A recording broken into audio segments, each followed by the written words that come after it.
Okay, everyone, good afternoon, and thank you for joining us for this event on the Georgian elections and the Georgian post-elections, perhaps most importantly. My name is Alex Cooley. I teach political science at Barnard College and here at the Harriman Institute. I'll be your moderator for today's distinguished panel. Let me briefly introduce the speakers. We have four of them today. First, Tom de Waal, perhaps needs no introduction, but I'll do it anyway. He's a senior associate in the Russia and Eurasia program at Carnegie Endowment. He specializes in the South Caucasus, especially Armenia, Azerbaijan, and Georgia, and their breakaway territories. He's an acknowledged expert on the so-called unresolved conflicts, Abkhazia, Nagorno-Karabakh, South Ossetia. And he is the author of a couple of authoritative books on the subjects on the Karabakh conflict, Black Garden, Armenia and Azerbaijan, Through Peace and War, NYU Press 2003, and most recently his The Caucasus, an Introduction, which really isn't just an introduction. It actually has a lot of very interesting original analysis, and that was published by Oxford University Press in 2010. Mr. de Waal has worked extensively as a journalist and a writer in the Caucasus and the Black Sea region and in Russia. He's twice worked as an analyst and a reporter for the BBC World Service in London, and he continues to make documentaries for BBC Radio. Our second speaker will be Fredrik Sjoberg. He is a postdoctoral fellow here at the Harriman Institute, working on the general project of corruption and patronage. He is a multifaceted fellow. He's a researcher in the field of comparative politics with an emphasis on emerging democracies. His main focus is on elections, fraud, and monitoring. In 2011-2012, he was a postdoctoral visiting fellow at the Department of Politics at NYU, and he has a PhD from Uppsala University, Department of Government. Most of his field work from the doctoral dissertation was done in Kyrgyzstan, but he's also familiar with the Azerbaijan cases and the Georgian cases. He's been pouring through data of the latest election. He actually analyzes in great detail a lot of the patterns. And I should also mention that Dr. Sjoberg regularly works for UNDP and the OSCE on electoral processes and as an election monitor. And you were involved in this round of elections too, I understand it. Yeah, as a monitor. So he's wearing many hats for us here today. Third speaker will be Ambassador Richard Miles. He most recently served as U.S. Ambassador to Georgia, 2002-2005. Also served as Ambassador to Bulgaria, Chief of Mission to Belgrade, and Ambassador to Azerbaijan, 92-93. He has also served in the 1990s as Deputy Chief of Mission at the U.S. Embassy in Moscow, as a Consul General in Leningrad, and as a Principal Officer of the U.S. Embassy Office in Berlin. Also in Turkmenistan, where we met. I noticed that's not on your bio, too, so I don't know. Added that on. That's right. Let's not leave out Turkmenistan here. So Ambassador Miles also worked in the offices for Soviet and East European and Yugoslav affairs and the political military bureau at the State Department, and also worked for Senator Ernst F. Hollings, Fritz Hollings, on an American Political Science Fellowship, 83-84 and 87-88. He was a fellow at Harvard University Center for International Affairs. Since 2005, Ambassador Miles has served as chairman of the Kennan Institute Advisory Council, Woodrow Wilson Center in Washington, D.C. He's a frequent observer and commentator on Eurasian issues and Georgian issues, and we've had the pleasure of hosting him several times before, and we're delighted that he's joining us today to offer his perspective on the events that just took place. Last, but certainly never least, is our own Dr. Lincoln Mitchell. Lincoln is an associate research scholar at the Harriman Institute, an affiliate at the Arnold Saltzman Institute of War and Peace Studies here at Columbia, also author of Uncertain Democracy, U.S. Foreign Policy in Georgia's Rose Revolution. Lincoln is a practitioner of political development, continues to work in that field. He, in addition to serving as chief of party for the National Democratic Institute and NDI in Georgia from 2002-2004, Lincoln has worked on political development issues in a broad number of countries, the former Soviet Union, East Europe, Caribbean, the Middle East. He's worked as a political consultant in New York City, advising and managing domestic political campaigns, which prepared him for the rough and tumble of Georgian politics. And most recently, he served as an informal advisor to the Georgian Dream during this last election. So I'm absolutely delighted to have all four here. I'll ask the panelists to speak for about 15 minutes, then perhaps we can have somewhat back and forth, and we'll throw it out for your comments and questions. I want to remind everyone that we are on the record, that we are also being filmed and taped, so anything that you say will be made a permanent part of the internet. So just beware of that.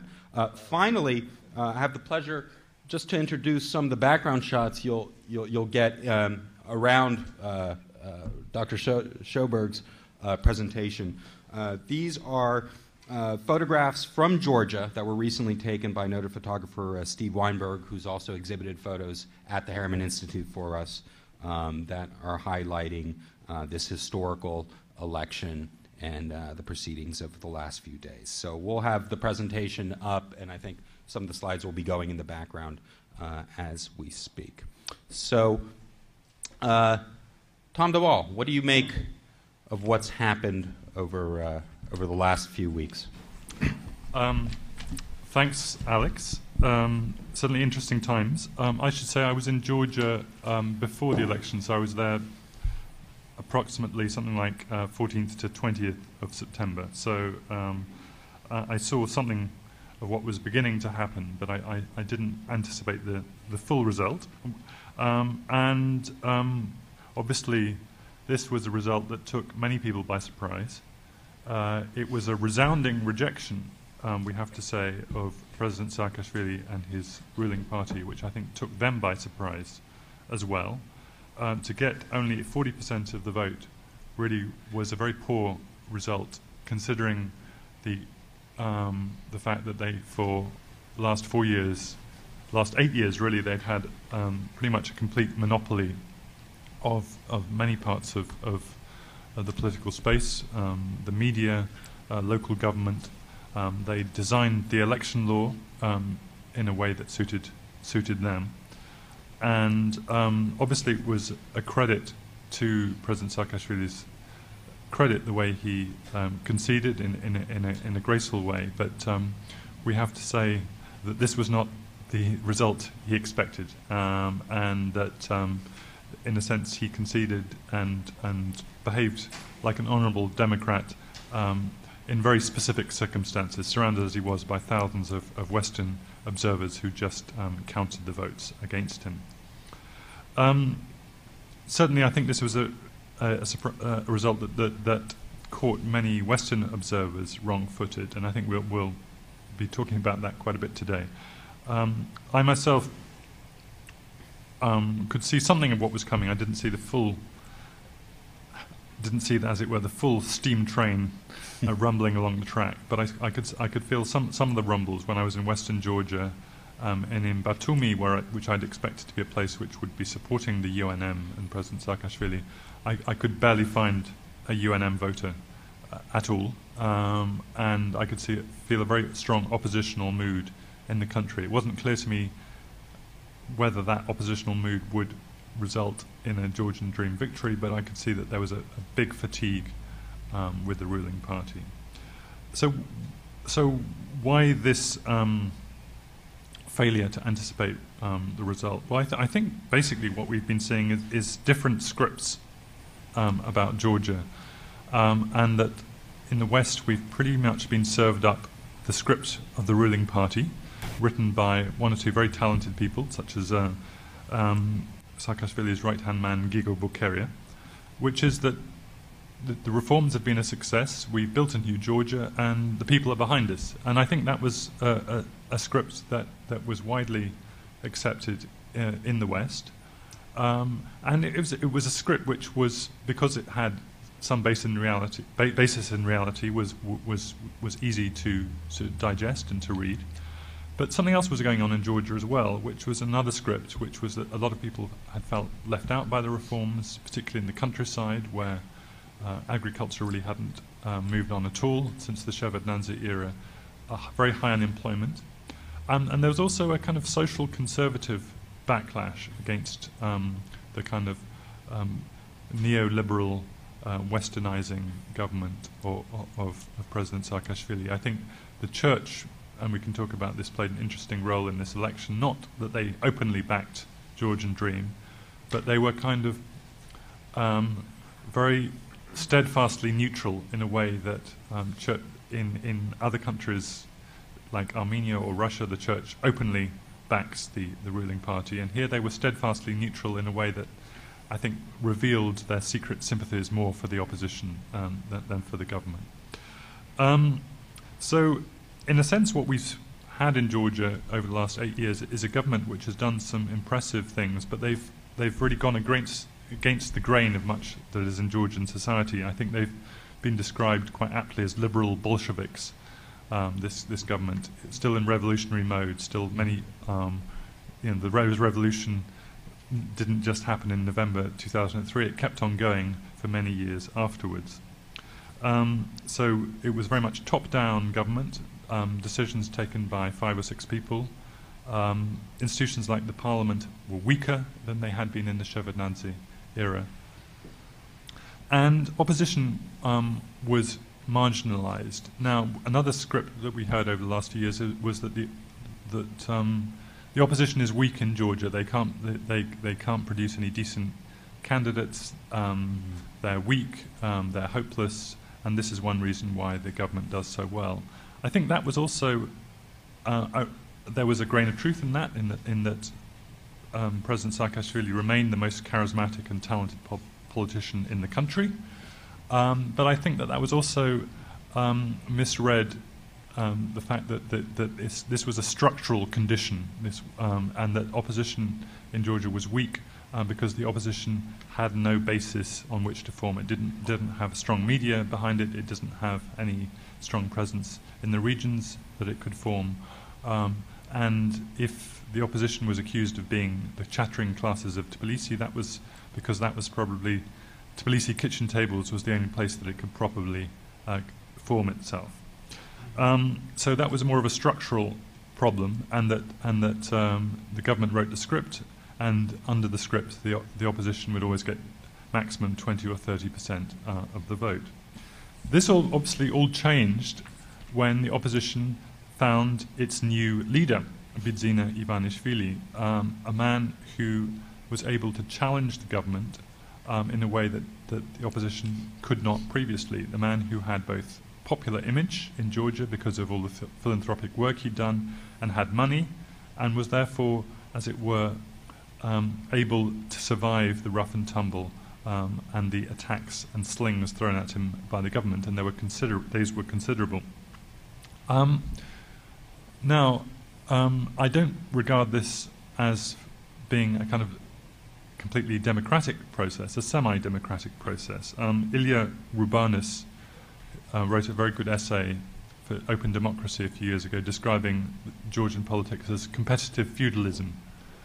And what he meant by that, or was it pluralist feudalism, I think what he meant by that was that Georgia threw up competing leaders who formed parties around them on the basis of their own personal leadership, and these leaders competed to be the undisputed leader of Georgia, to be the king. So they disputed to be the monarch of Georgia. It wasn't bottom-up politics based on ideological preference so much as feudalist politics based on very strong personalities. And I think we saw this with that, in a way, Bidzina Ivanishvili became the anti-Misha of Georgia. He was the only person who could challenge.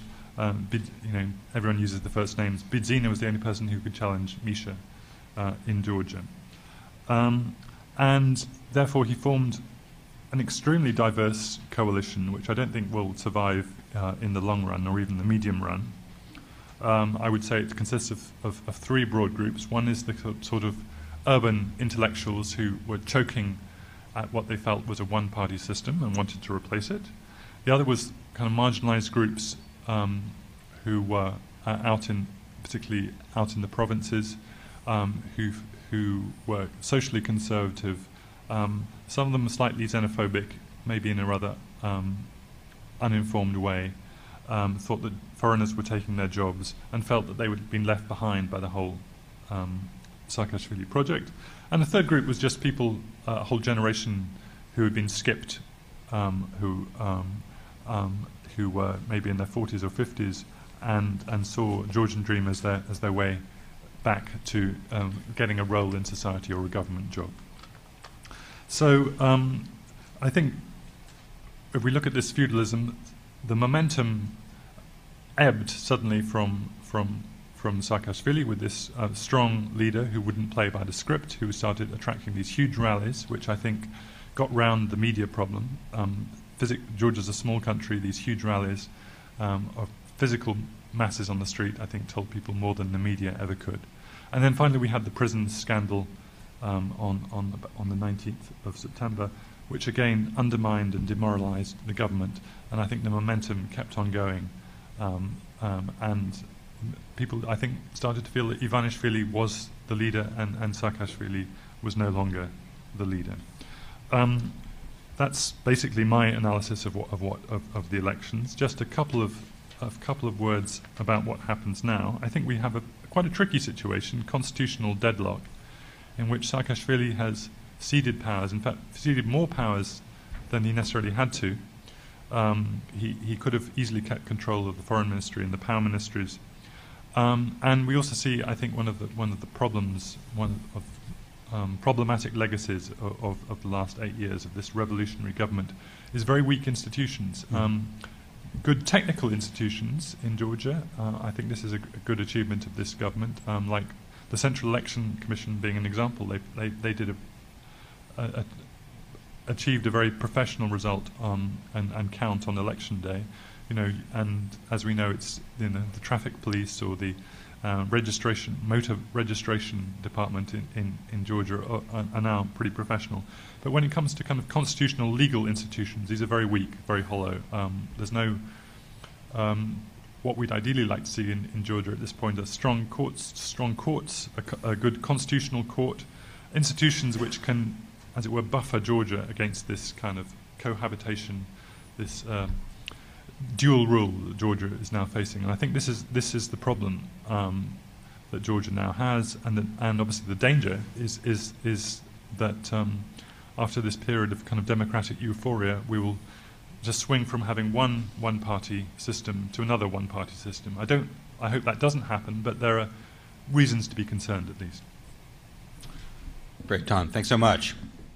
Fredrik has some numbers and data for us, so we can actually base it on fact. For those of you, thank you, Alex. Good to be here.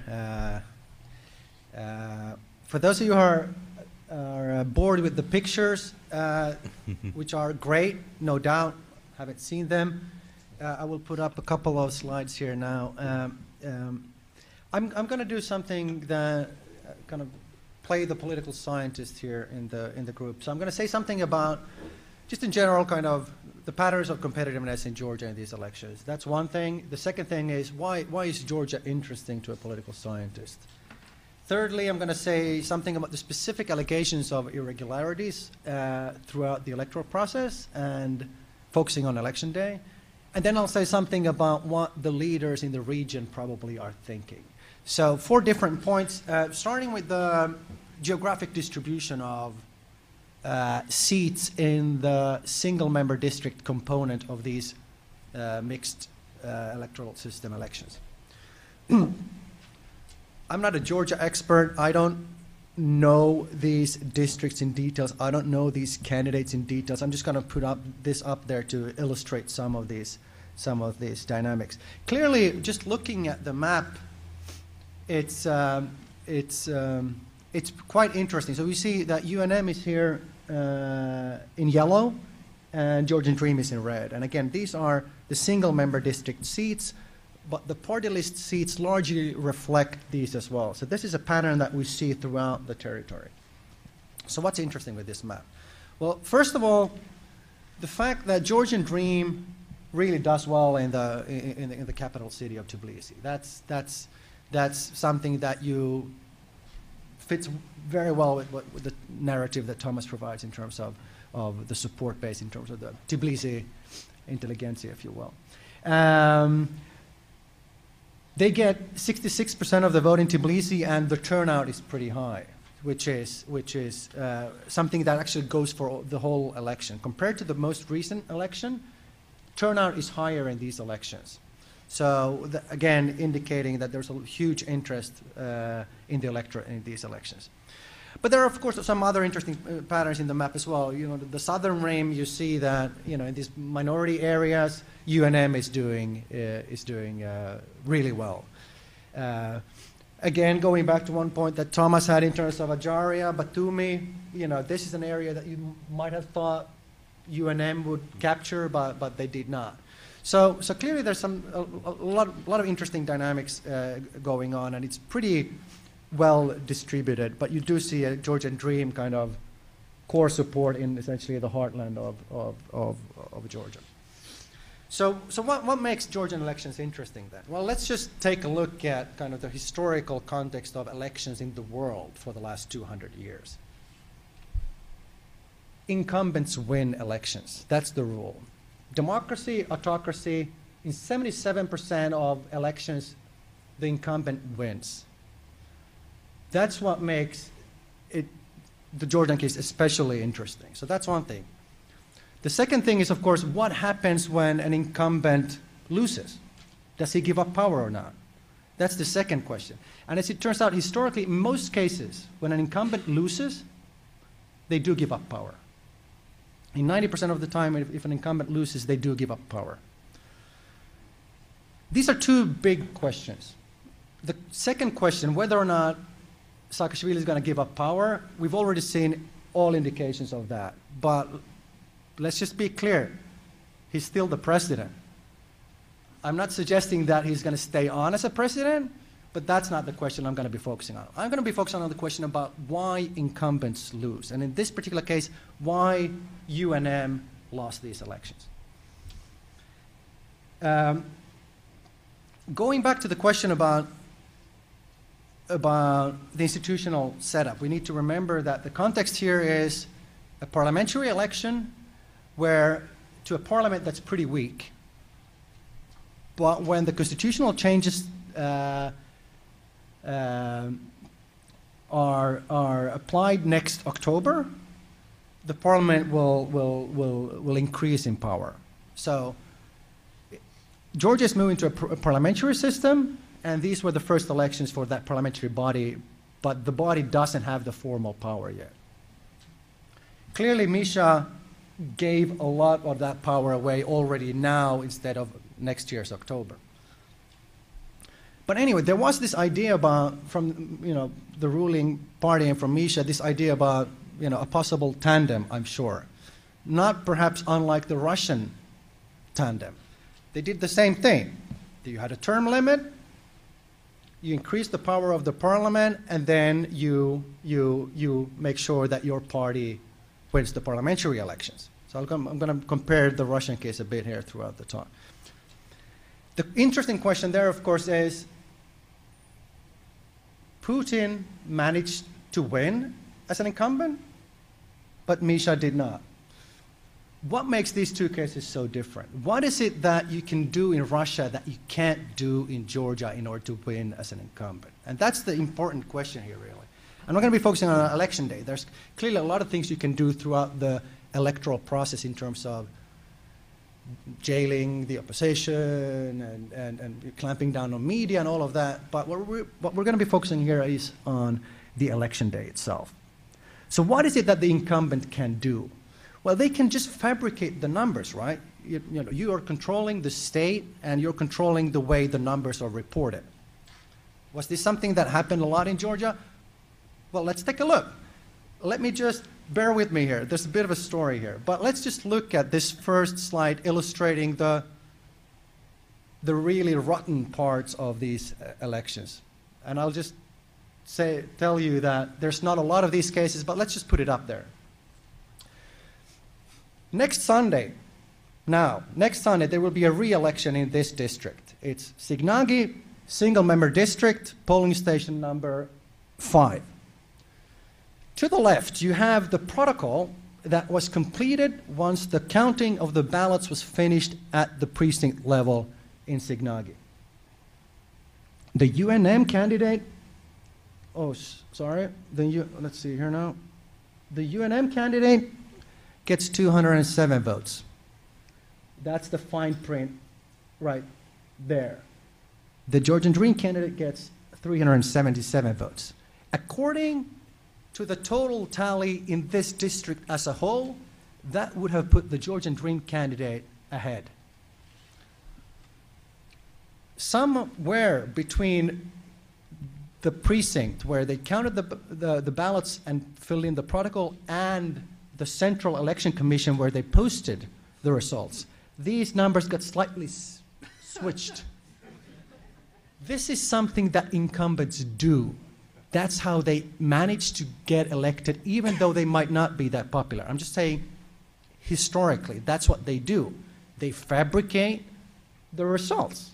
And as it turns out, the UNM guy was then declared the winner of the district. Well, clearly, the interesting thing in the case of Georgia is that we have this evidence.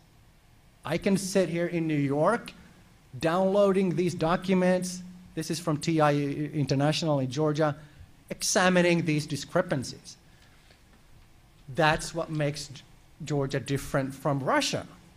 We don't have the same number of transparency measures in a case like Russia, which means that in Russia you could get away with some of these things. In Georgia, you just can't. You just can't get away with this kind of blatant falsification anymore. They did try. Let's look at some of the measures of how widespread this was. So let's just compare these two cases. So the interesting case in terms of the tandem is, of course, to compare 2007 in Russia with Georgia 2012. In 2007 in Russia, Putin was still the president, his party ran. In Georgia, Misha was still president, his party ran. Let's compare these two cases. What I'm showing you here is the distribution of turnout when you aggregate every single polling station. If there's nothing funky going on, it should be smoothly distributed as in the Georgian case. Turnout is somewhere around 60%. There's some polling stations where there's higher, some polling stations where there's lower. That's the Georgian case. Well, let's look at the Russian case then. I'm sure you've all seen some of these graphs before, but for some reason there seems to be a lot of polling stations in the Russian elections, and this is the same for the 2011-2012 elections. I could have put up any graph from the elections in Russia for the last 20 years. There are a bunch of polling stations where there's a lot of turnout enhancing fraud. What could that be? It could be fabricating the vote totals that we just saw. It could be stuffing ballots. It could be multiple voting. It could be a range of different things. All this shows is it doesn't seem to be widespread in Georgia. Let's look at the vote share of the ruling party then in Georgia. Compare these two cases. Again, same pattern. Same pattern. There's something weird going on at the right-hand side of the distribution in the Georgian, in the Russian case. All I'm saying here is, yes, there were instances where there were procedural, blatant fraud happening in Georgia. We detected those. There were a lot of observers, and those elections will be rerun. Now on Sunday, there will be elections in 7 of these precincts. 7 precincts out of 3,500 makes it 0.2%. So clearly, it's not really relevant for the result in Georgia.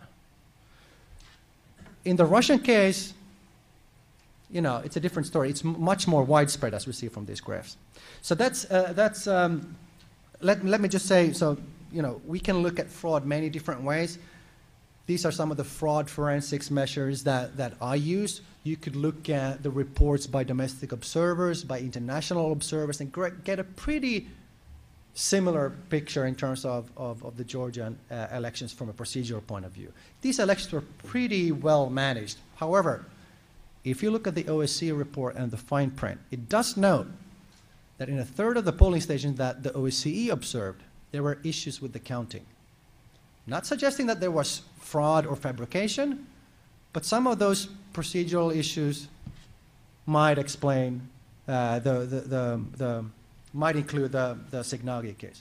Anyway, let me just round up with kind of the broader region, and again, highlighting that this is indeed unique historically to see what we're seeing right now in Georgia, that an incumbent loses and that he seems to be giving up power. That's unique for Georgia, but of course, the larger post-Soviet region, it's even more unique, right? The final point there is then, so what are these guys, what are the conclusions that the autocrats in the neighborhood are to take from these elections? And I'm just going to put this out there. Might be a cynical interpretation, but I'm sure they already know this. The autocrats, be it Putin or Nazarbayev in Kazakhstan, they clearly realize that you can't have billionaires challenging you. You just can't. You can't afford to have someone rich challenge you. As the incumbent, you have the state that could provide you some incumbency advantages. If you have an opponent that's rich, he could use the money to balance up that field, which might explain why the Georgian case was so competitive. So again, let's look at some of the specifics then. Well, Russia, well, what's the implication? Well, keep Khodorkovsky in jail, for sure. If you don't want to have what Georgia is experiencing right now, you need to keep rich businessmen in line or in prison. As it happens, in Kazakhstan, the same week that the results were announced, there was a verdict on an ally of the banker who's based in London, Abulyasov. His ally was put to jail for the oppositional party Alga in Kazakhstan. He was put to jail for 7 years. The same week that Misha acknowledged that the opposition won. The same week, the oppositional party leadership in Kazakhstan is put to jail. This is not a coincidence. So they got the memo. I wouldn't expect a lot of these brilliant cases as we see Georgia being an example of. I wouldn't expect a lot of them happening in the neighboring region. But hopefully. Great. Fredrik, thanks so much. Ambassador Miles, we'll turn to you next. Okay, thank you very much. I have the disadvantage of not having been back to Georgia since I left there in 2005, but I do pay attention to what's going on, and I talk to people and so on, so my comments will not be maybe quite as topically relevant as the previous ones, but I'll offer them to you for what they're worth, and thank you for inviting me here, and I see a lot of old friends in the audience, and it's very nice to be here. Well, the good news is it was a relatively honest election, and Saakashvili conceded defeat in a reasonably gracious way. The important thing is he did concede defeat. I would not have really predicted either one of those things, but it's good that they took place, frankly, and it's a good example for other would-be democracies or countries leaning toward democracy, especially in the former Soviet space. Well, that's the good news. The bad news is the election was not all that honest, as we just heard, although it wasn't bad. I'm not whining and complaining here, but if you do read the OSCE ODIHR preliminary report and some of the preceding reports, you'll get a good picture, I think, of some of the things that really need to be improved, and the State Department spokesman has mentioned the need for improvements of that sort. And then there actually was a good deal of bad blood, really, between Saakashvili and his team, many of whom have actually begun to flee the country, apparently, and the opposition. Georgians, and there's some Georgians here in the audience, you can take this personally if you like, but they're very passionate people, and they don't lose gracefully, and they don't win gracefully either.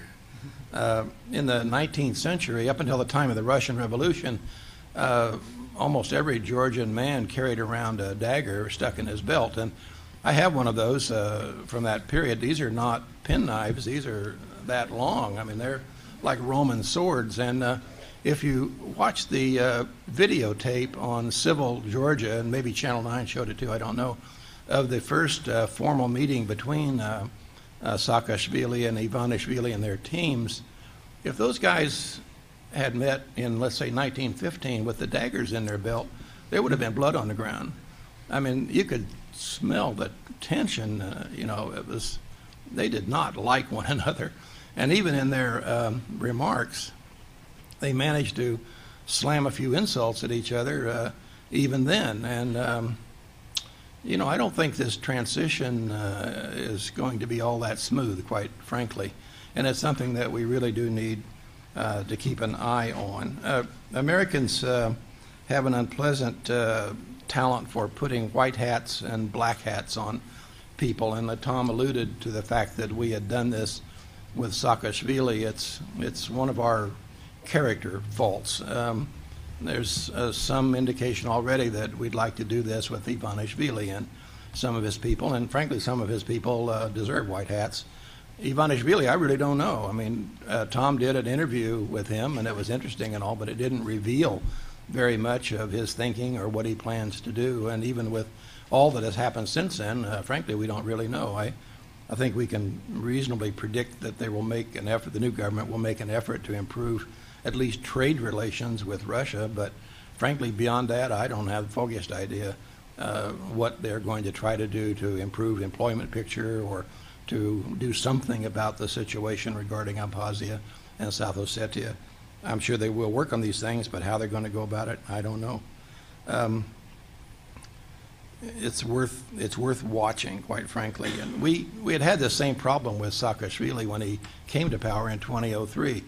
I like to think that the embassy reporting was pretty accurate, and when Saakashvili at that time did use some strong-arm tactics, not terribly democratic, to, in a way, punish some of the people who had been involved in the Shevardnadze regime, or under the Shevardnadze regime, including Shevardnadze's son-in-law.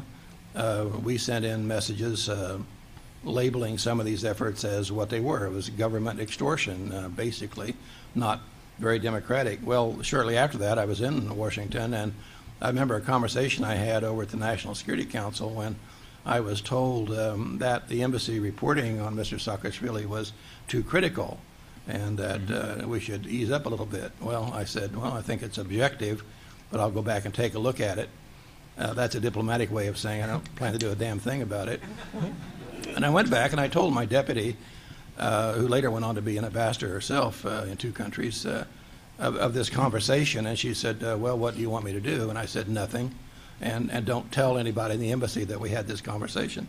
So we kept on, labeling things the way we saw them. So there was really no excuse, at least until I left in 2005, for Washington not knowing that, yes, Saakashvili and his team were reformers. Yes, they had tried to deal with very important issues of corruption, the deterioration of the infrastructure, the restoration of the collection of state revenues so that pensions and state salaries could be paid and all. These were important things, and we reported them.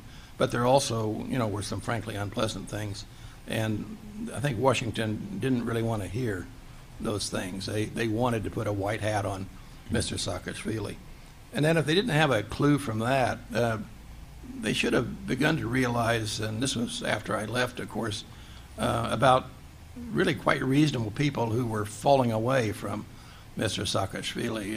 Badri Patakhartsishvili, the late Badri Patakhartsishvili, who one of the nicest people on the face of the earth, and also extremely wealthy man, and had been very busy, like Ivanishvili had been, in helping to support projects which the Saakashvili regime wanted accomplished, but for which they didn't have enough money. Badri fell away. And of course, Tedo Japaridze, former ambassador to the United States, he fell away from Saakashvili, and even Irakli Alassania. Again, all these guys are extraordinarily decent people, and it should have given Washington some pause for thought, and maybe it did. Again, my information is a little bit off, I would say. And then finally, there were the military adventures. We tend to forget that there was extraordinarily heated rhetoric coming out of the Saakashvili team about Russia, about taking back the South Ossetia and Abkhazia, which had been autonomous, if not virtually independent, since the Georgian Civil War. And there had been a military foray into South Ossetia in August of 2004, and it was not very well conducted, to be frank, and the Georgian forces withdrew very quickly. And so not a lot was made of it on the international scene, and not a lot was made of it between the United States and Georgia, except it did cause me to suggest back to Washington that if we wanted to avoid a repetition of this kind of adventurism, it might be wise to have President Bush come out, then President Bush, and have a little talk with President Saakashvili about these things. And so in May of 2005, he did come out, and while there's been a lot of criticism of his public speeches, that is President Bush's public speeches, in which he called Georgia a beacon of democracy and so forth. And in a way, frankly, in that benighted area, it was a beacon of democracy, but he's been criticized for that. But in his private conversations with President Saakashvili and his close team, President Bush was really quite emphatic in warning President Saakashvili and his team about the dangers of a repetition of the August 2004 events. And he, in my presence, he repeated this twice at least, and was really quite colorful and quite bold, I think, in making sure that President Saakashvili understood exactly where the United States was coming from if it came to military ventures into South Ossetia or Abkhazia, both of which were likely, as we saw happen in 2008, to involve the Russians. And the last thing the United States wanted to see was some kind of a shooting war involving Georgia, a good friend of ours and a near ally, in a shooting war with the Russians. Well, of course, in 2008, again after I left, that's exactly what happened, and that was a setback for Georgia, a setback for United States foreign policy, and I think also a setback for President Saakashvili. And in a way, you can watch a kind of a falling away of American governmental and even media favorable opinion about President Saakashvili from around the time of the August 2008 war. It was a pivotal moment, and I'm sorry that it came to pass because, you know, lives were lost and property was destroyed, and Abkhazia and South Ossetia moved even further away from any kind of accommodation with the Republic of Georgia, if you will. We had always, and the Russians even had made it a stated public policy that we supported the territorial integrity of Georgia, meaning that Abkhazia and South Ossetia we considered part of Georgia. Well, the August 2008 war changed that as far as the Russians were concerned. And quite frankly, probably our recognition of the independence of Kosovo had a role in that too. But the big role, I think, was the military adventurism which led to the August 2008 war and the subsequent events. So it's been a real roller coaster. For those of you who follow it, well, I'm losing my voice here, excuse me. For those of you who follow it, it does have a certain morbid fascination, and I think we should continue to watch it very carefully. And I'm an incurable optimist. I really do hope for the best for Georgia and the Georgian people. Beautiful country, beautiful people. They deserve better than what they've had in the last 20 years, let's say. So let's hope that things do work out, and I hope that the United States government at least will be watching these events very carefully and will be giving the proper advice in the proper manner and trying to encourage positive results. Thank you. Thank you very much, Ambassador. And now to our own Lincoln Mitchell, who has once again returned from being involved in some capacity in a Georgian election, and so has many different insights, I'm sure. Lincoln. Thank you, Alex, and thank you to Kim and to the Harriman Institute for putting this event together, and thank you to Steve for the photographs. I trust the one of me in the Giants cap has not come up yet. That's the San Francisco Giants, but my mother liked that photo a lot. So the question that we're addressing here really is what next? And I'm going to begin by talking about what is not next, because that may narrow us down a little bit. So There are a couple things that are not going to happen because of this election. The first is the country is not going to get turned over to Russia. That was the major, really, thrust of the National Movement campaign, the UNM campaign here, and that is, we don't see the Russian tanks rolling down Rustaveli Avenue. We don't see the country making new leadership making dramatic statements that it wants to move its orientation towards Russia. In fact, quite the opposite, right? We see constant reiteration of the Western orientation of the country. We see a public statement by Ivanishvili that he plans to make his first foreign trip here to the U.S., and the second foreign trip, interestingly, to Azerbaijan. That just came out. Now, the relationship between Russia and Georgia remains a difficult one. The chances of changing that, I think, in some respects are bigger now, but the basic fundamental disagreements are still going to be there, and that's going to make things difficult. The second thing that is not next is that democracy does not magically happen in Georgia now. Those of us, and the ambassador and I were there in 2000, the Rose Revolution. There were many people who made that mistake then, that oh, wow, the revolution happened, which wasn't really revolution, the magic has happened, and now we have democracy. Well, we've learned over the last 8 years that democracy doesn't happen easily anywhere, and particularly, and also including Georgia. So I think that's very important here. This is an opening, but that's about what it is. The ball is still in the air. Whether it lands over the fence, which for the sake of argument we'll call democracy, or in the outfielder's glove, which we'll call semi-authoritarianism, we don't know. It's going to be close. It's going to be at least to the warning track. Pardon the deep baseball metaphor, but if you spent as much time as I did in front of the television yesterday, you would forgive me. But the possibility is still there, and I would argue that had the national movement won the election, that would have been off the table. A united national movement means Georgia becomes Azerbaijan with more English and better food. A united national movement victory. And that didn't happen. So democracy doesn't happen, but the possibility is still alive. The next thing that doesn't happen is the problems don't go away and are not easily solved. And I think sitting here in New York, that seems obvious. The really severe economic problems, widespread joblessness, inflation, the really severe foreign policy problems, and the territorial integrity problem, which is emphatically not a foreign policy problem, but is a serious problem nonetheless. These are not going to go away.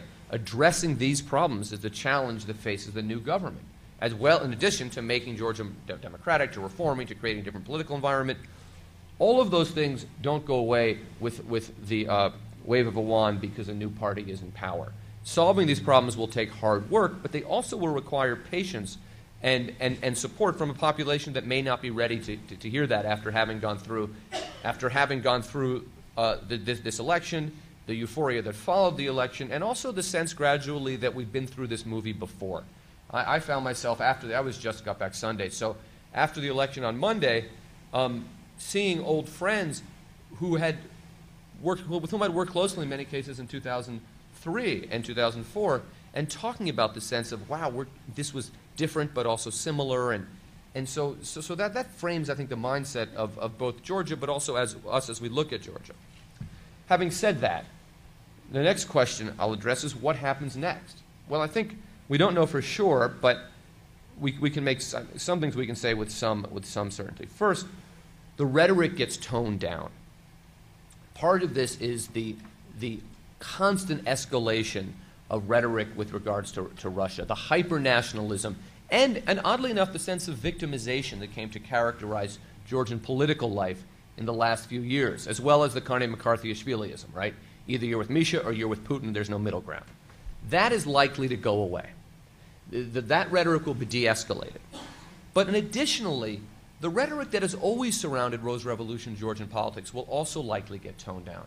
The rhetoric of, we're going to build Lazika in 18 months. We're going to turn every taxi into Tbilisi into a green, Prius or hybrid or something like that.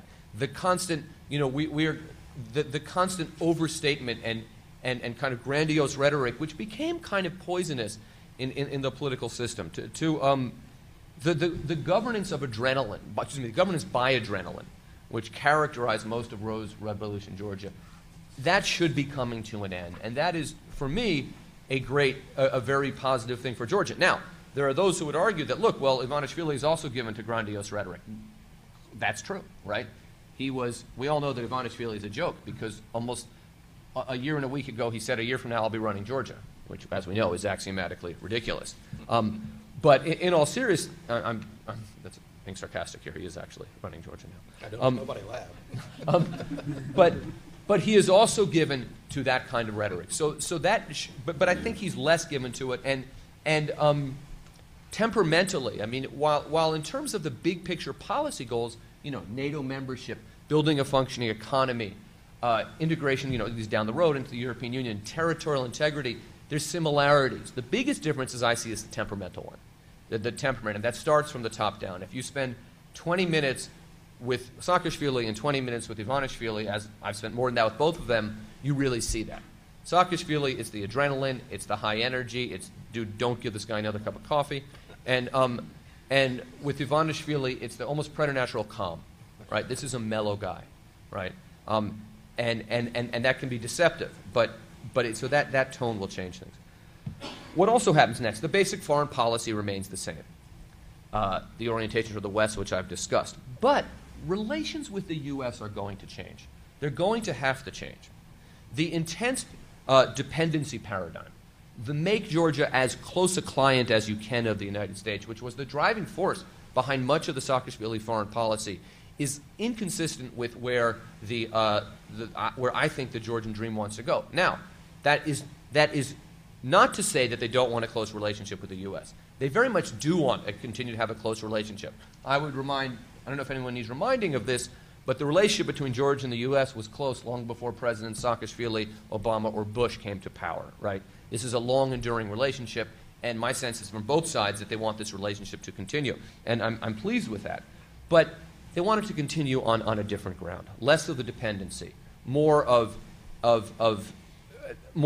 two independent states, right? So you may see that some of the emphasis becomes how do we bring more trade into Georgia? How do we seriously talk about business rather than kind of abstract ideological statements about business, which were productive and helpful, and it's good to move the country up on the ease of doing business and take out the kind of Soviet-era labyrinths to getting a license to build a building or something. But this may take that to the next level.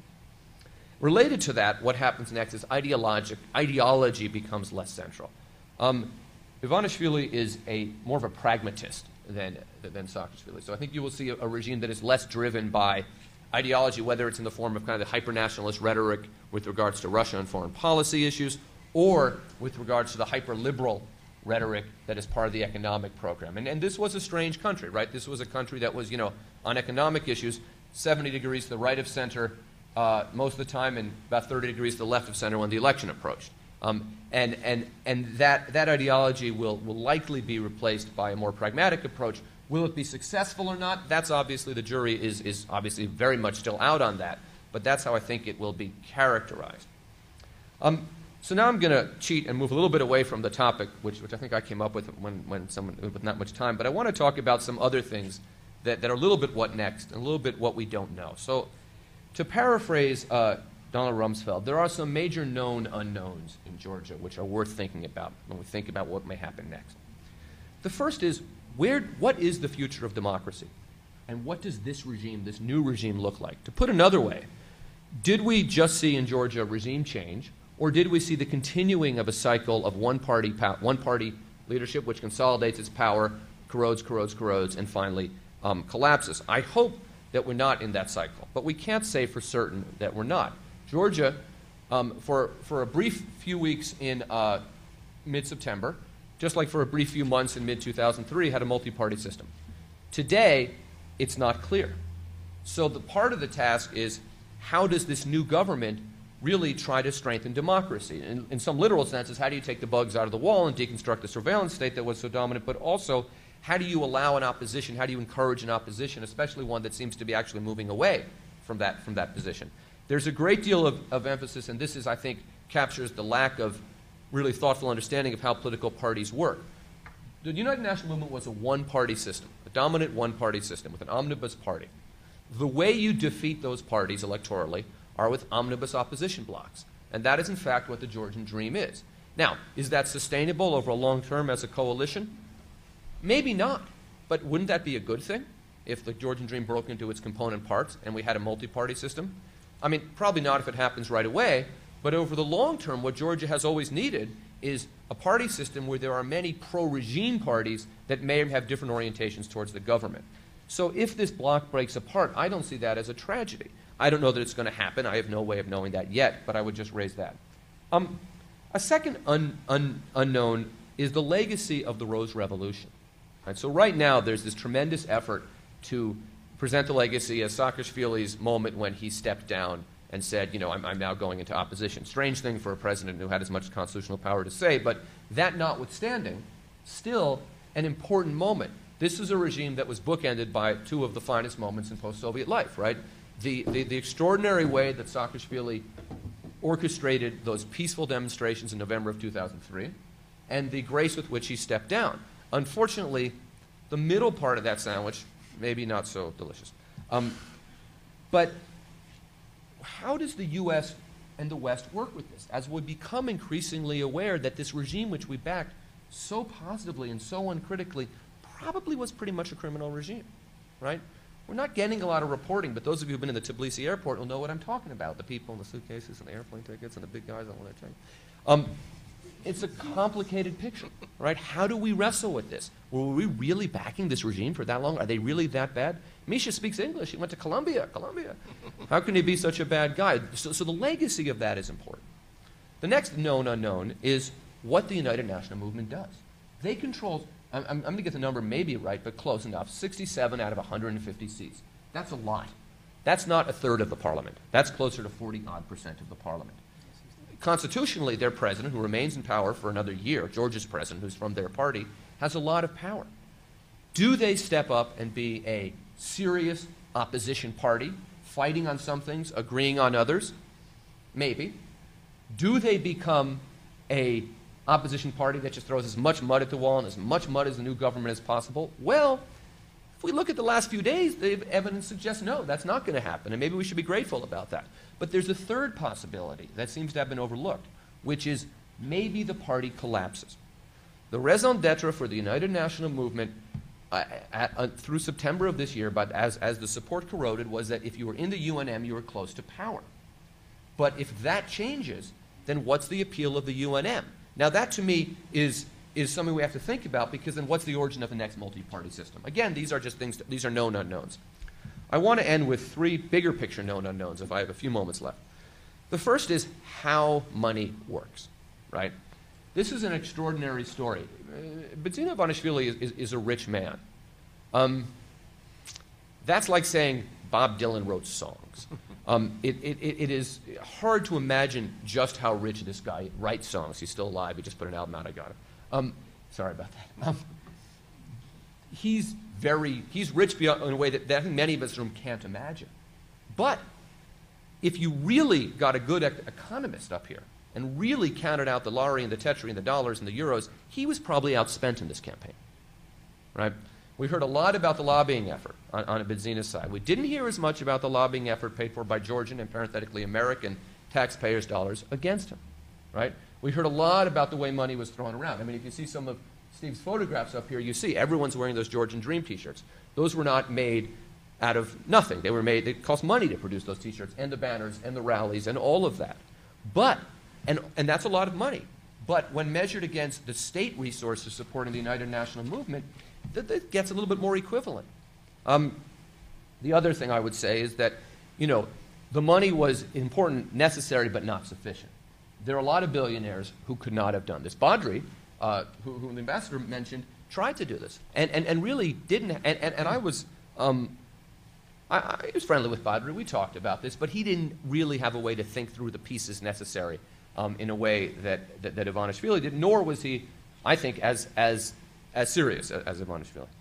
Another big unknown that we have to think about is how did the U.S. get this so wrong? Why was it that with mountains of anecdotal and quantitative evidence to the contrary, the few days before the election, the big question the U.S. government was asking was, what are you, Mr. Ivanishvili, going to do when you lose? When they really needed to be asking that question to the other side. How did they get it so wrong? Are we so trapped in just talking to each other that when a guy comes in who's not part of, and I'm like Sarah Palin, I'm not a Washington insider, but when a guy comes in who's not part of the club, that we can't even process that? How do we get this so wrong? That's a serious question. And the last one, which is you can, maybe if you take my course, you can write about this. But this is a serious one. Did this happen because of or in spite of U.S. democracy assistance? Now, this is obviously an issue that has some particular interest to me as a researcher and as a practitioner, but it's a very serious one.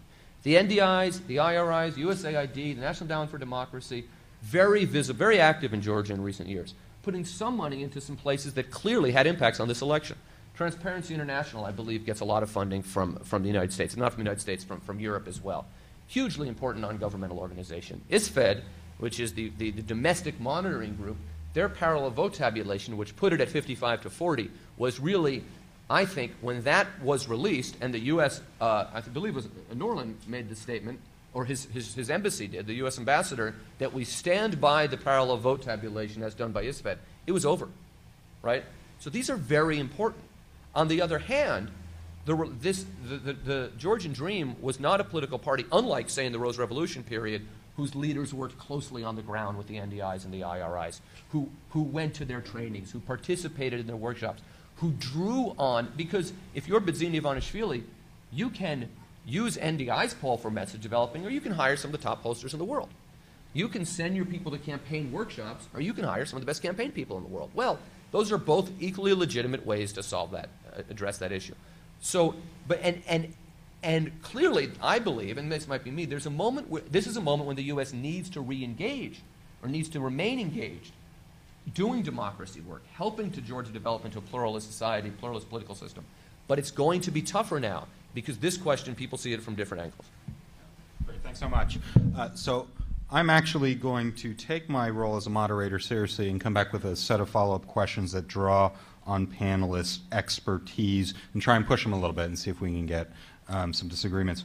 Tom, why did the U.S. get this so wrong? Was it just a matter of wearing white hats and black hats like we like to do, the way Ambassador Miles mentioned? Was there something specifically about Ivanishvili, the nature of the summer and so forth?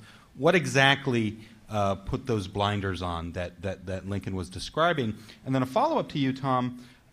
We've heard in recent days that Georgian Dream government is open to talking directly with the Abkhaz and South Ossetians. Will this make any difference, you think, in terms of the dynamics of these unresolved conflicts? Or is it, as they say, to quote Lincoln, a day late and a lorry short in terms of the timing of this? Has the moment passed when this kind of direct engagement could have yielded results? Thanks, Alex. I'm sure other people have an answer to why did the U.S. get this so wrong. It wasn't just the U.S. It was, pretty much the whole diplomatic community in Tbilisi, and I was speaking to them, was also exercised over the question, how could Ivanishvili be persuaded to accept defeat graciously? So I think there was a bit of groupthink going on, and I think, to be fair, the polls were picking up a lot of silence, a lot of don't knows and refused answers. Mm-hmm. So, and you could interpret that in different ways. You could interpret it that these people were just keeping their own counsel and were going to vote for the opposition, or maybe these people weren't going to vote at all. They were just going to stay at home. I think the high turnout a lot of people may have decided to vote literally in the last few days before the election, and decided not to stay at home, and maybe these were first-time voters, the sort of people who don't talk to pollsters. So I think there was a kind of a friend of mine in Tbilisi used this phrase, a spiral of silence, which he also called a spiral of fear in Georgian society, and that could have expressed itself in different ways. I think there was a feeling of momentum and a wave, and Ivanishvili caught that wave, but it could have been different. So I'm which is not to say that the society wasn't fed up with the government, but that fed upness, that fatigue, could have been expressed differently. On the Abkhaz and South Ossetia question, I think that's a very interesting one. When I was in Georgia, I spent half a day with Pater Zakarishvili, who was campaigning in the town of Tskaltulbo. I think I got the Georgian quite well there. he was running on the Georgian Dream ticket. He's an old friend of mine. He's now the Minister for Conflicts. I think he's officially Minister for Reintegration. I think he might change the title of that ministry. He's about as progressive as you can get. He has a long 10-year history, 20-year history of dialogue with Abkhaz and Ossetians. He respects them, they respect him. Now, has the train left the station? I think in Abkhazia it probably has. I think there are still things you can talk about, economic cooperation, cross-border links, Gali region and so on. And over the long term that may reap results and may even, in 20 years may change the situation. I think Abkhazia, I think you saw that in the comments of President Ankvab in Abkhazia saying, no difference. We've had the hawks, now we've got the doves, but we've left Georgia, so this is an academic conversation for us. I think South Ossetia is different. I think South Ossetia was part of the economic space of Georgia and in many ways part of the political space too. I think the war in South Ossetia was a war that didn't need to happen. I mean, all wars didn't need to happen, but this one particularly didn't need to happen. I think it became independent pretty much by accident. So I think, which is not to say that South Ossetia will return as a fully integrated part of Georgia, but I think South Ossetians themselves will see benefits in substantially renewed contact with Georgia, and I think there's plenty to work on that. Great, thank you. Fredrik, question to you. I think we're all enthralled by your forensic work, right? Sort of the political scientists can also be detectives. I wanted to ask you a question about the role of international monitors. Much was made about this before. Why do you think the government allowed so many international monitors from so many different fora to come to the election, especially given your analysis that they seem to have put a magnifying glass and caught all of these attempts at fraud? What was the government thinking, and how do you explain the puzzle of welcoming international monitors? Thank you. Great question. So the way international election observation mission works in terms of composition and numbers is really, there's a bit of a negotiation in terms of numbers, but for countries that are generally welcoming observers, the host country doesn't get to say how many observers they will send. It's really a question about what's the interest from the member states of, in this case, OSCE, to send observers. Well, Georgia, just as it happens, is one of those cases where a lot of people in government, foreign ministries around Europe, OSCE member states, they feel that they want to have a large presence on E-Day. That explains why why there were a lot of international observers in Georgia, why there's a lot of observers in Ukraine, and why there's not a lot of observers in Kazakhstan. It's not that the government gets to determine that number. Yes, we do remember Russia 2007 for the Duma elections. Russia said they want to put a cap on the number. What did the OSCE say? We're not going to observe then.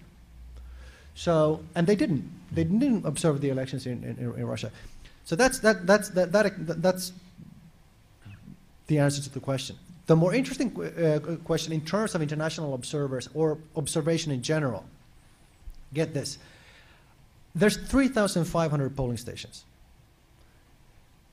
There were, in total, over 60,000 observers on election day. In total, if you take the party representatives and the domestic observers and the international observers, it's almost 100,000. So essentially, we have one observer for each, more than one observer for each commission member. And this is the level of transparency and the level of monitoring that I was talking about, that which makes it almost impossible to do what you do in Russia, in Georgia. So look at those numbers. There's 1,600 international observers. They travel around the country, they spend an hour in each polling station. That's not what's catching the fraud. It's these domestic NGOs and these party representatives that are entitled to stay, several of them, throughout the day in the polling station that capture things that go on in the polling station. Great. To build on that, That's only what happens inside the polling station. There's a precinct out there where the voters are. We don't know what happened there. We don't have good measures of vote buying, intimidation, workplace mobilization, other forms of administrative resources. We don't have that. So I'm not going to speak about that. Great, thank you. Ambassador, I want to return to this question of DC culture and sort of not expecting this. Several panelists have commented on the fact that Mr. Ivanishvili's money allowed him to buy a very good lobbying representation and different consultants. Lincoln made the point that, why go through NDI when you can just hire the most sophisticated pollsters in the world? From your perspective in Washington, D.C., did this injection of money, of advisors, of competing lobbyists, did it make a difference on the ground? And in terms of sort of, Washington's eventual position? The Ivanishvili money, I think, made a difference in Washington itself. There was a quite large lobbying campaign by both sides, as Lincoln indicated, but it had always been one-sided before, and now all of a sudden it was really two-sided. And so that, coupled with some of the errors of the Saakashvili government, which I mentioned, made people begin to think again about what is really going on in Georgia and what should we be doing in this election, if anything. In Georgia itself, I don't know to what degree Ivanishvili was hiring outside consultants and so on. Presumably there were some, but how many, I don't know. And I don't know the extent to which he was taking advantage of NDI programs and other programs of that nature. But I think where Ivanishvili's money really helped, and maybe was even instrumental, is that Georgians, well, first of all, how do you explain the fact that we didn't know what was going to happen? First of all, there's the bandwagon effect. As people began to talk to each other without necessarily revealing it to pollsters about how are you going to vote, how's your family going to vote, it probably became increasingly clear that a lot of people, at least, were going to vote for Ivanishvili. There's a tendency, I think, in these developing democracies to vote for the person in power.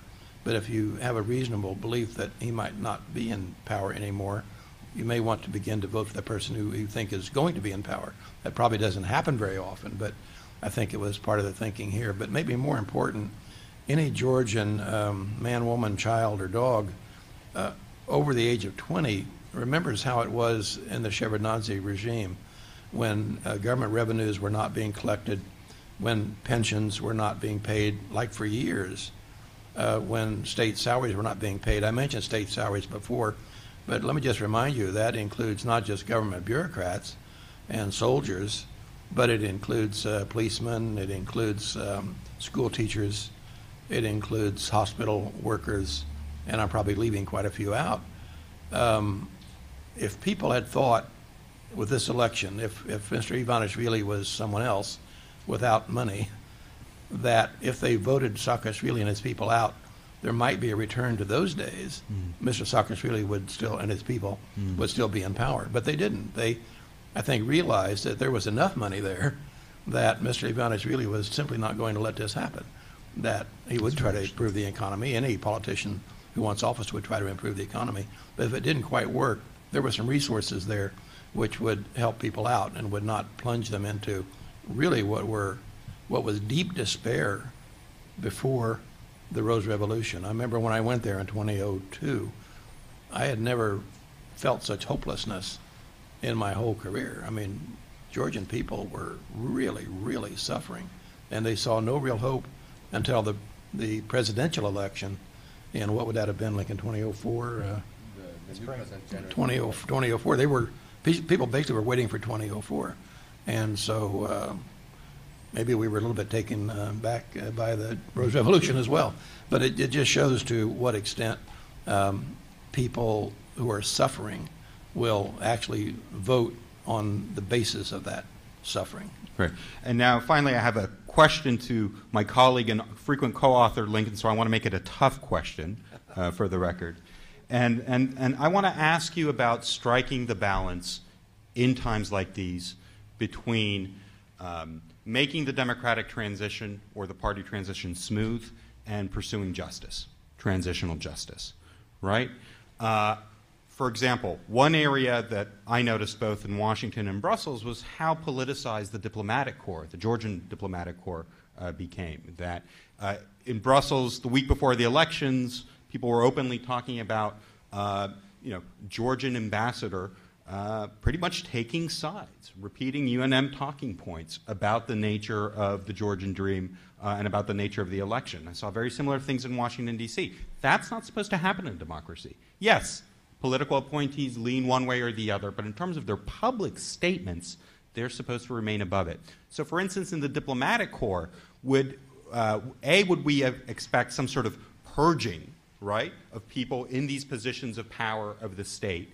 And B, how do we strike the balance between, on the one hand, wanting to have a technocracy, a bureaucracy of people who are loyal to the system versus trying to redress some of the very real injustices and possible criminal activity. You mentioned ministers going off with suitcases of cash and making them examples within Georgian society. How are people thinking about that in Tbilisi? This is a very tough question, so thank you, Alex. First, I think you understate the extent to which embassies were involved in political work over the last year or two. I mean, this was straight partisan propaganda. I saw some of the documents that embassies were circulating, and it would be comparable to if the Obama administration were. It's kind of hard to describe, to make a comparison, but very hardline partisan propaganda under the guise of these embassies, and that in the long run is not now. To what extent are there going to be? I wouldn't use the word purges, particularly in that part of the world, but will there be changes in the diplomatic corps? I would think so. These are questions for the new foreign minister, Maya Panjikidze, and others to sort out. But it's very hard to imagine some of these people being loyal to this government, right? I mean, I don't frankly know how you would trust them, and that's a serious issue. So professionalizing or reprofessionalizing the foreign service in Georgia is very important, and that's not just true of the foreign service. But to go to your question. This question of justice and the balance, this is something that's very interesting because the position of the West immediately, once they've segued very gracefully from trying to get Ivanishvili to lose gracefully to trying to get Ivanishvili and his team to not pursue prosecutions of people who broke the law. And this is a tough one. In a country where we're supposed to have rule of law, people who commit crimes should be punished for those crimes. However, a cycle of going through and sweeping out every, is bad. So the public statements of the Georgian Dream have been essentially, if you are a school teacher who wore, if you are a school teacher who wore a number 5 shirt on Sunday, you still have a job on Tuesday. And that's a good thing. They've also said that we don't want to go through and fire every deputy minister and assistant deputy minister. That's also a good thing. Now, the entire Saakashvili government at the ministerial level has resigned, which frankly is also a good thing. I mean, this is how you win the election, especially if you're going to abdicate your right to appoint people. Then you resign. So the ministers will be replaced. I suspect at the end of the day, some of these people will be prosecuted because the case is against them. And the feelings of the Georgian people that if you just let these people walk away scot-free, those will create political problems for the Georgian Dream. However, there still has to be some work done to prepare the West for that, because the danger here is that the Georgian Dream comes off as being about revenge rather than about moving forward, and that's not what they want to do, and that's not the right way to do it. There's another intriguing piece of this, which is that as we are speaking now, there are still public relations firms working on behalf of the Saakashvili government in Georgia and in Brussels. Less than 48 hours after the polls closed, a French public relations firm had created a fake Twitter account for Bidzina, which associated with Misha, but that's normal, right? You go after the guy, you make a joke about the new prime minister. I think that's normal. Tedo Japaridze, the senior foreign policy advisor, but a public figure in Georgia. Bidzina's wife, in Georgian culture, maybe a little out of line to attack the prime minister's wife, especially a woman who has really not sought a major public profile. And I haven't seen data, but I would bet if you polled a pretty well-liked figure in Georgia and a Jewish-American informal advisor to the campaign with language that was anti-Semitic. So that is still going on. Most of those Twitter accounts were taken down, but that tone is still out there. And that's troubling. Georgia can't go forward if it still speaks with two very different voices in Brussels and Washington and places like that.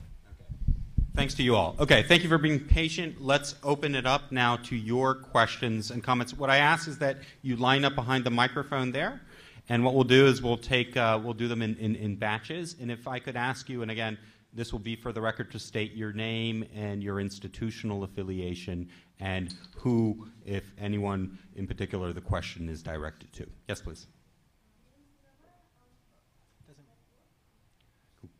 Is the microphone on?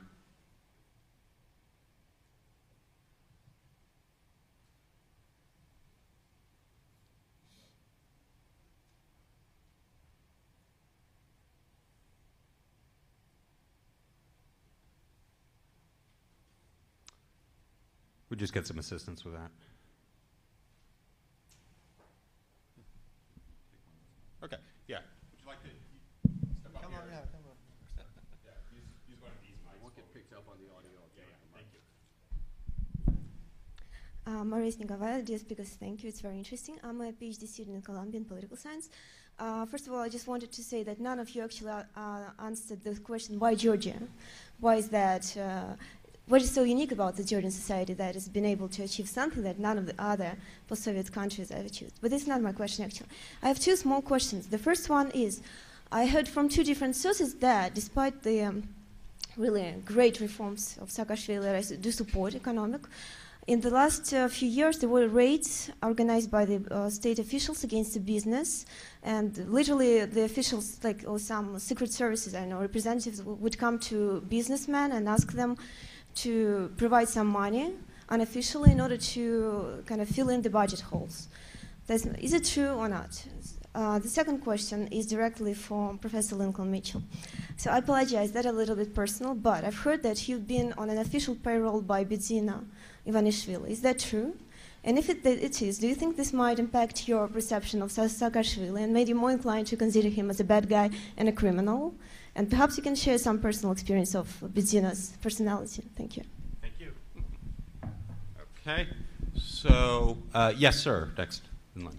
Yes, number one, I'm a reporter here in the city. First of all, I'm not working, by the way. But I also lived in Georgia as a Peace Corps volunteer for 2 years, and I visited the country twice, one in a reporting capacity, and one when I was a Fulbright scholar in Ukraine, working as a reporter. Great, thank you. What's your name? My name is Terrell Starr. Thank you. And working as a reporter as well, and I'm a Russian and Georgian speaker. First question is, I'm interested in what kind of political affiliations that Ivanishvili and Georgia Dream established on the ground, because looking at the map that you showed with the red and the yellow, it seemed like, for example, a lot of areas Georgia Dream won, there were a lot of Armenian areas there, and it seemed like it was assumed that the other way around. It's UNM.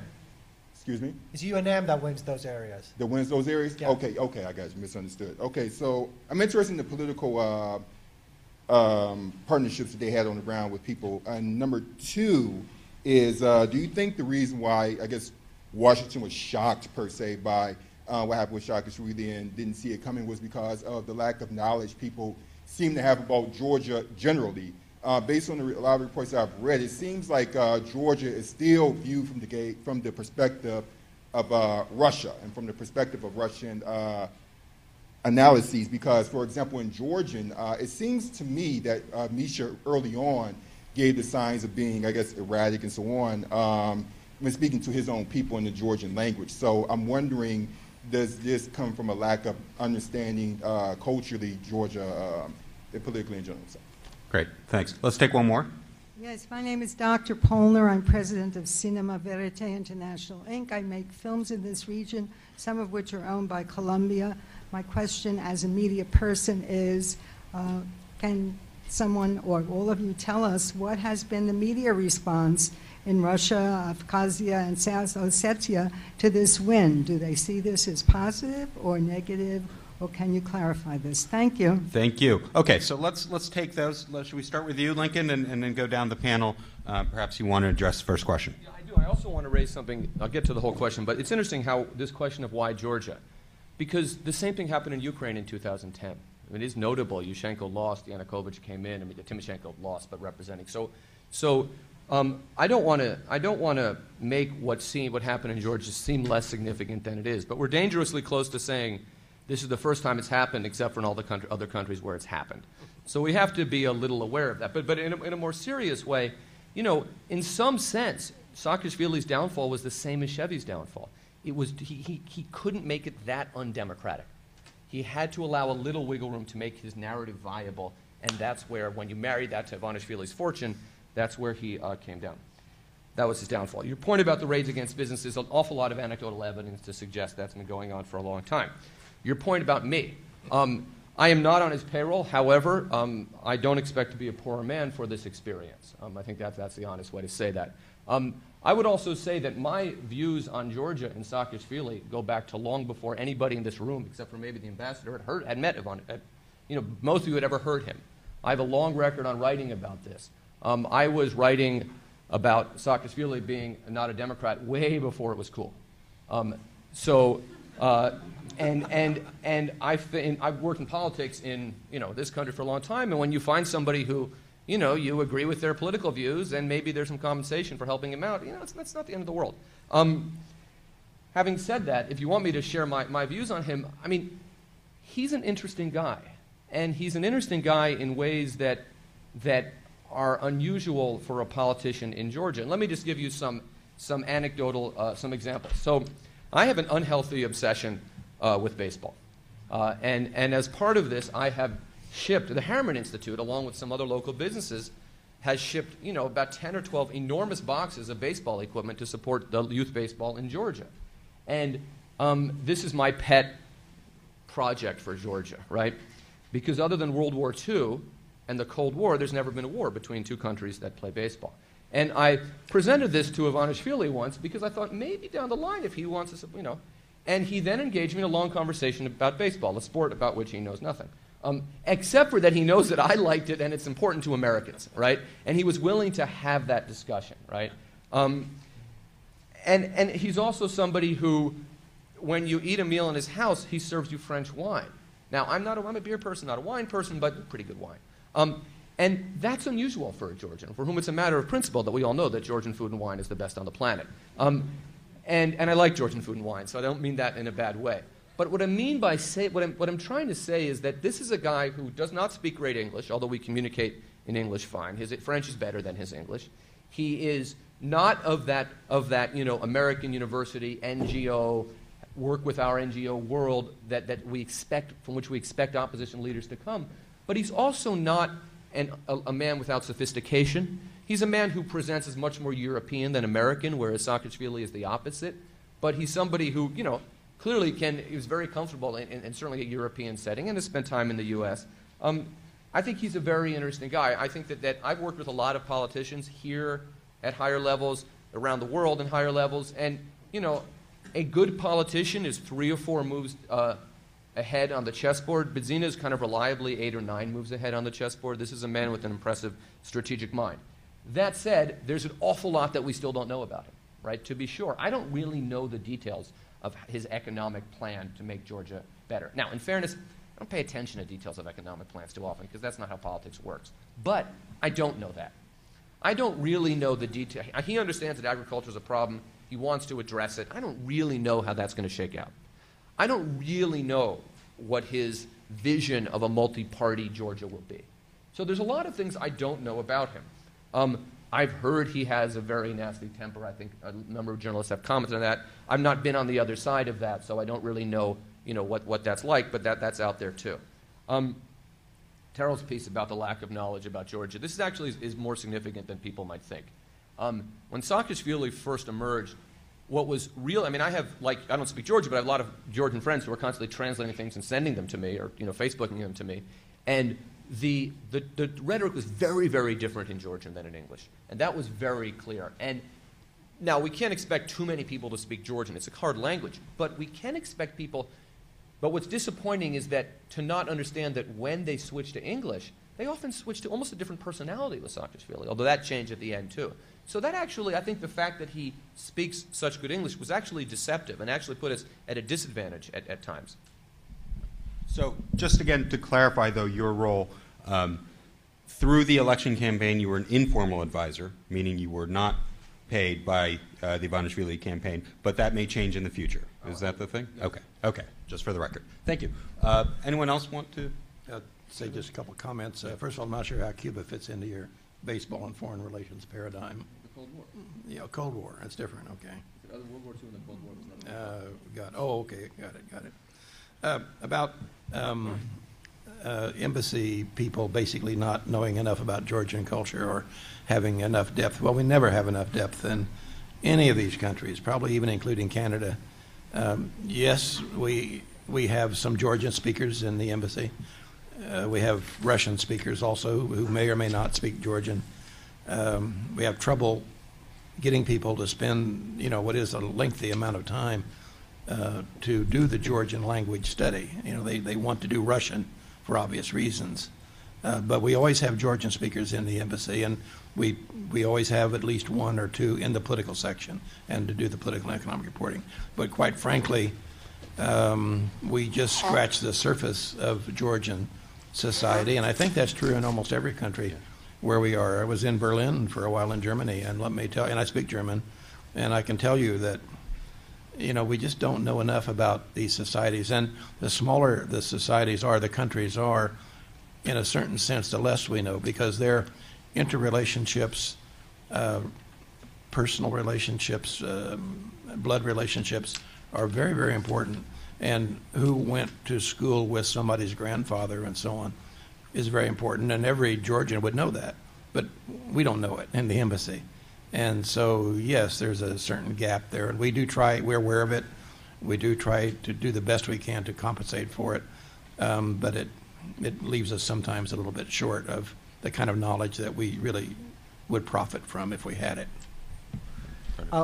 I'll just say a few words about the UNM relationships on the ground, especially in these minority areas. And it's going to be really short because I haven't been on the ground there in Yavaheti since 2003. So I really don't know. What we do know, though, is that the party in power in Tbilisi usually gets the minority area support. So the areas that you saw where UNM won, the south and southeast, those are areas that I would expect to be predictably a Georgian dream in the very near future.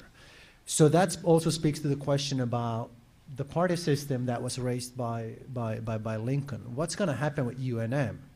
That scenario that I just spelled out, that would mean the demise of UNM, because if you look at the map, those were some of the areas where UNM did well. Again, not knowing the ground realities there, but that's one hypothesis that I would look out for in the future. Although I would add to that that Tbilisi always goes to the opposition, so we may see that Tbilisi joining the opposition to UNM sooner or later. A couple of points. The media, I think, the Russian media, from what I can judge, celebrated the downfall of Saakashvili, started predicting that the new government would recognize the independence of Abkhazia and South Ossetia, and is basically completely off beam, and it'll take them, I think, a little while to catch up with reality. Why Georgia? I think it's a very good question. I think Georgia has a history of pluralism and decentralization, if not democracy. I think that's one factor. It's also a small country, and I think the other countries which have had transitions in the post-Soviet space, Moldova and Kyrgyzstan, another two small countries which were not rich, like Georgia, and also kind of susceptible to Western influence because they didn't have much money and because that was an important strategic choice for them. Great. Thank you. Okay, let's take one more round of questions, please. Yes. Thank you. My name is Pavle.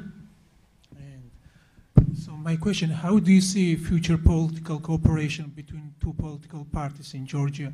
because usually, Georgia has a tradition that political parties, they never had agreement on very important political issues.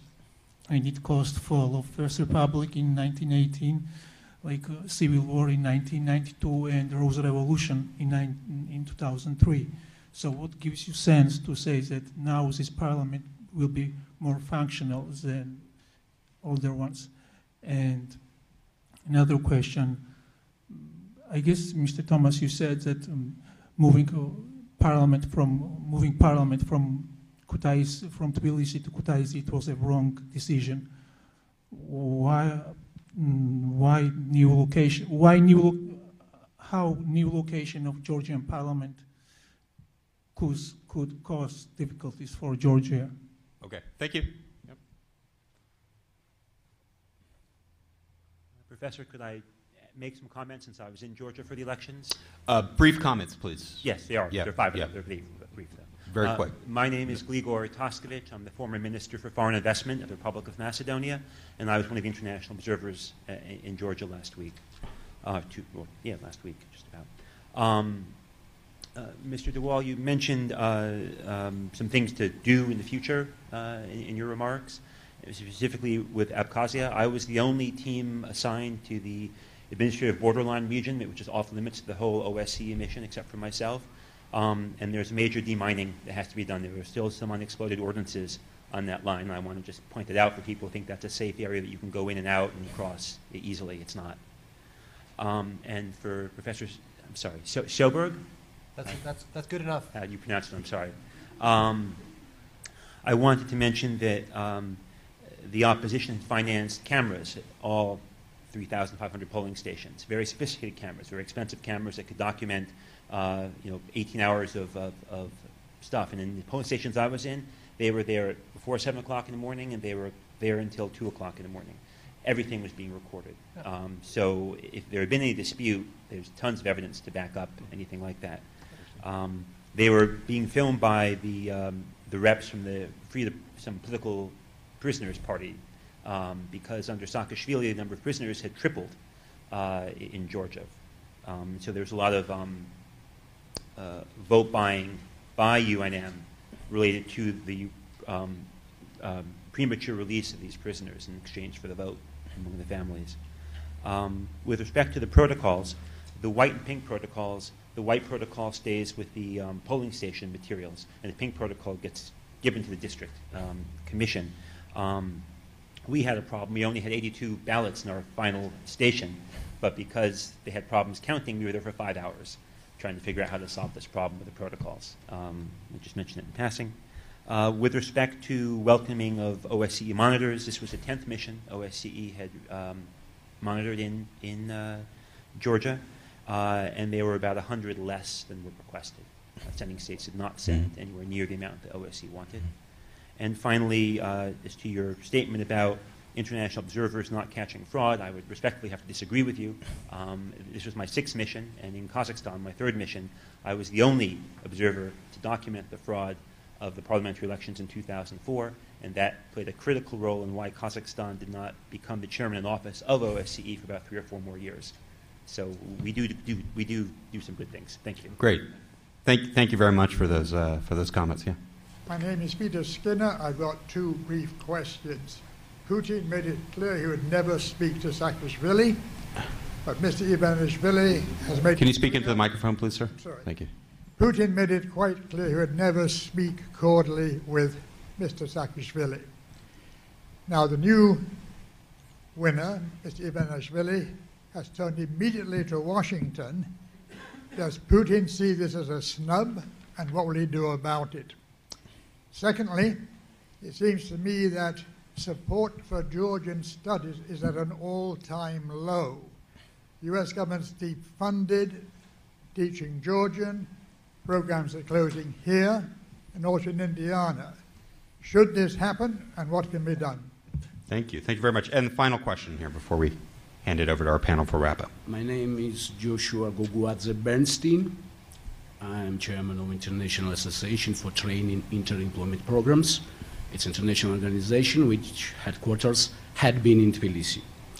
Okay, at this time I wish to thank to all panelists for very, very interesting and useful talk. I know Mr. Miles, we met in Georgia many, many years ago, and we people who was born in Georgia are very, very grateful for you for very serious and very useful job.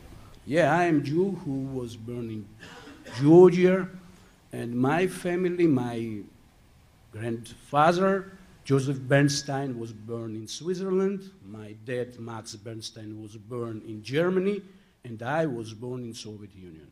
We Jews live in Georgia 3,000 years, and we never had problems with Georgians.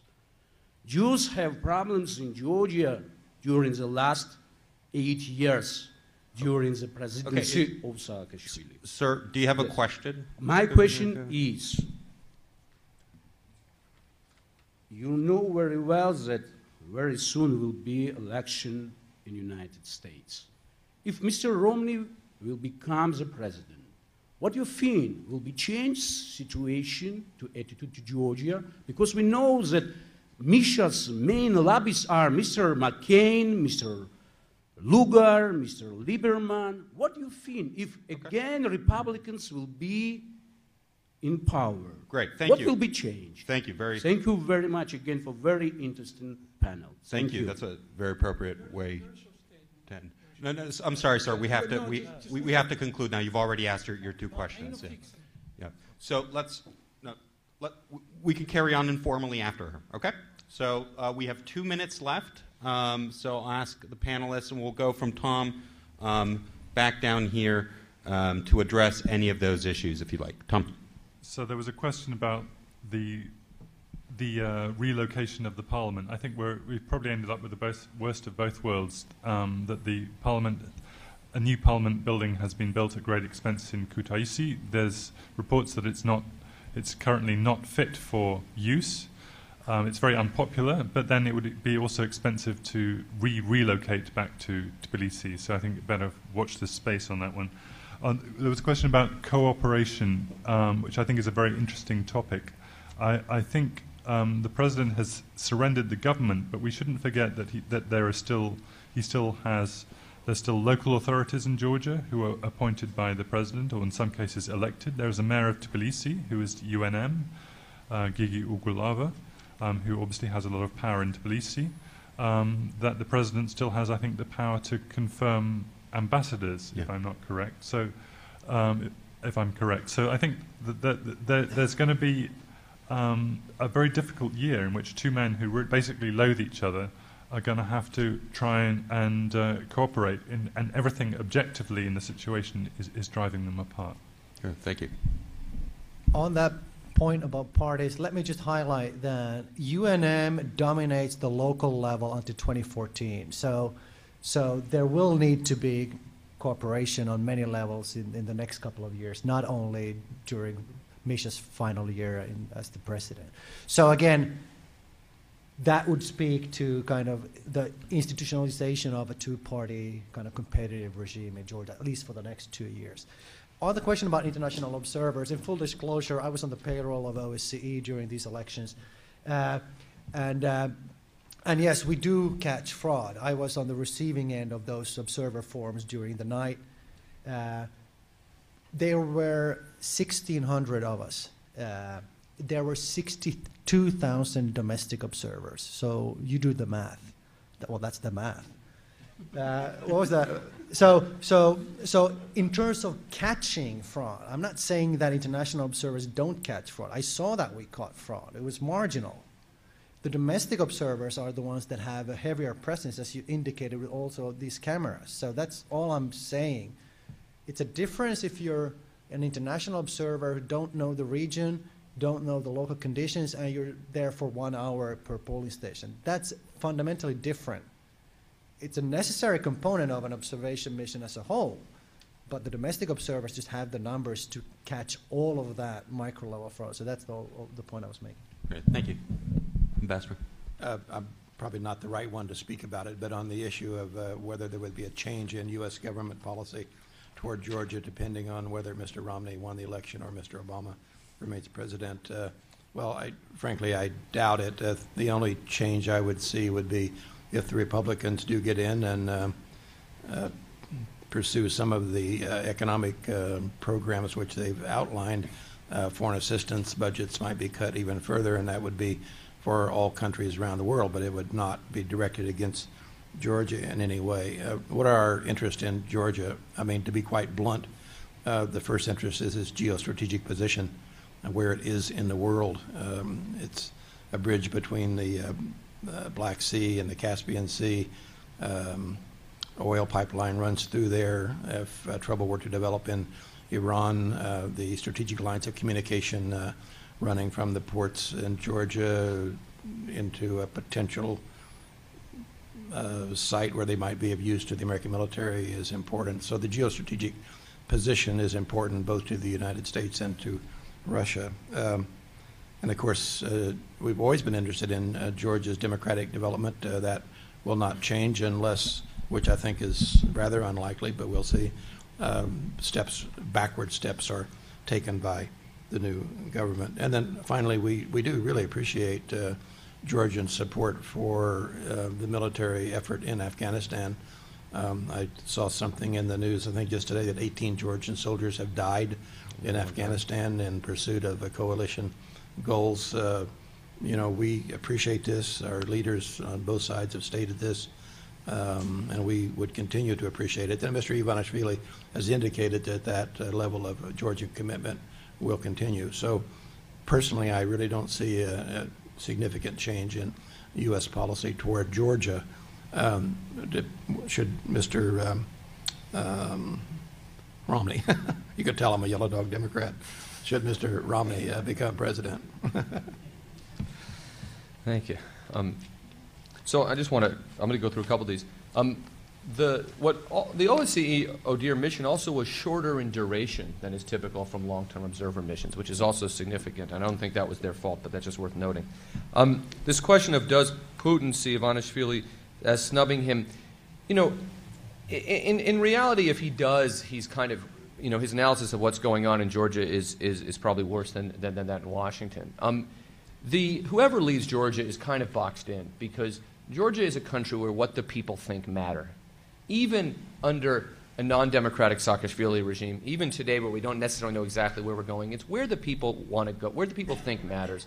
And on questions of geopolitical orientation, while there is a sense of maybe saber-rattling with Russia all the time and being a hair triggers away from war is not great for our country, there also is a sense that our future is over there. And over there, I mean the West.